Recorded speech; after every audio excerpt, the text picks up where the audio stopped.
nature of the Great Seal is so mysterious that some believe that it came from a supernatural force. An account recorded by Dr. Robert Hieronymus in his book, Founding Fathers' Secret Societies, says that the Great Seal was given to Thomas Jefferson by a mysterious cloaked figure.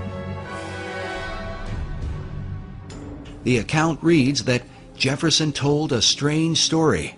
A man approached him wearing a black cloak that practically covered him, face and all, and told him that he, the strange visitor, knew they were trying to devise a seal, and that he had a design which was appropriate and meaningful.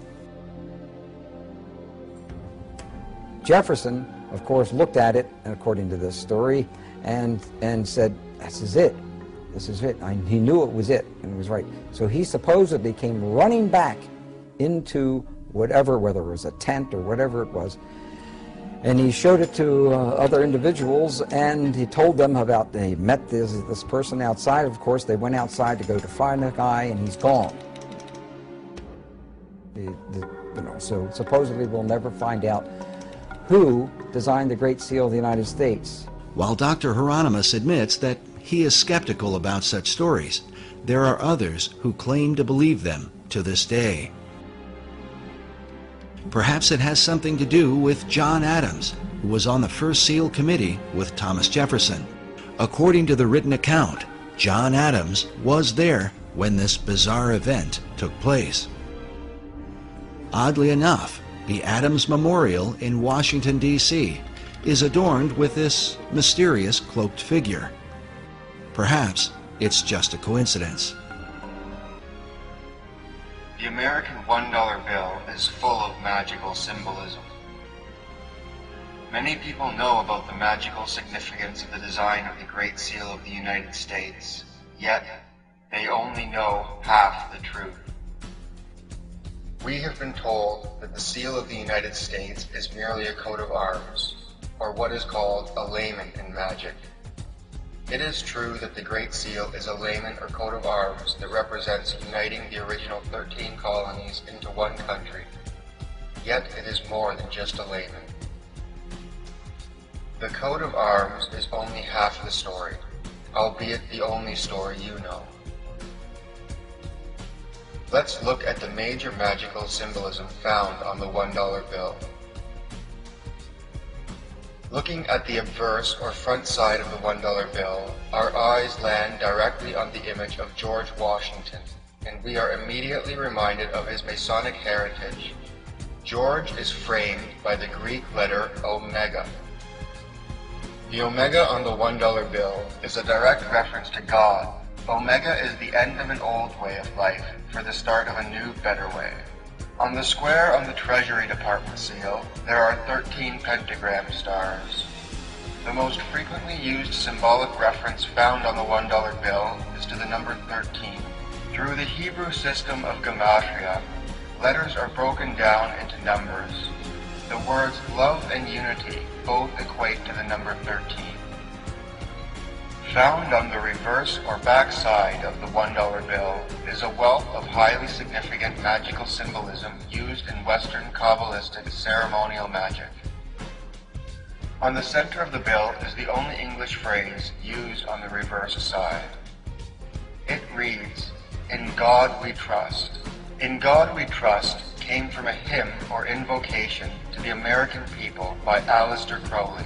It is an invocation to manifest the new aeon or age and drive America and the world into independence. The real magic takes place on the Great Seal of the United States.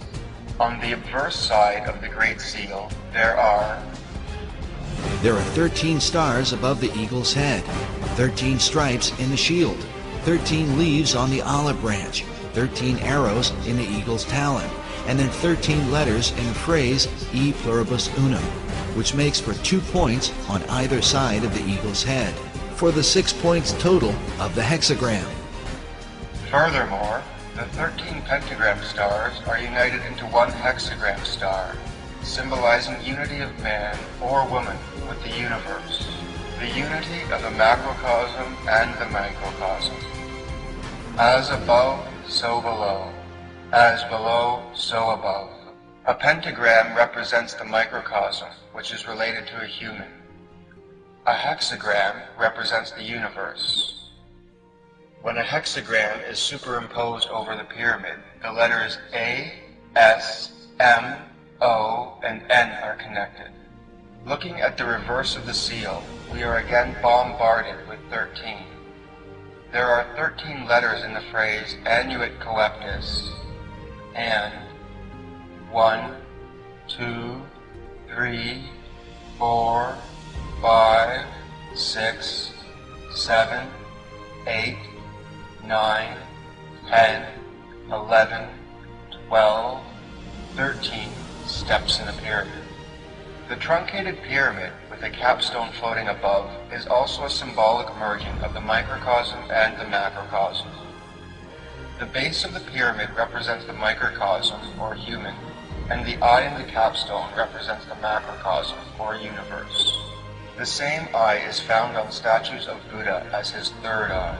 This is the eye of Horus, the all-seeing celestial eye. The pyramid is a representation of a person sitting in meditation. The capstone or keystone represents the brain. A capstone united with the truncated pyramid to make a complete pyramid represents uniting with one's pineal gland. And of course, many of the people who are into the New Age are into astral projection and in contact with these spirit beings. And there really are spirit beings out there. They refer to them as the Masters of Wisdom, or the Great White Brotherhood, or the Enlightened Ones. And they believe that they are guiding society. These are actually demonic forces and demonic beings. And of course, they can materialize and disappear. The average individual says, oh, that can't be true. And yet it is true. And when you talk to the people who are dealing with this, they come in contact with this many times. They have accessed this other dimension, which is truly a demonic dimension. Opening your third eye is what this book is all about.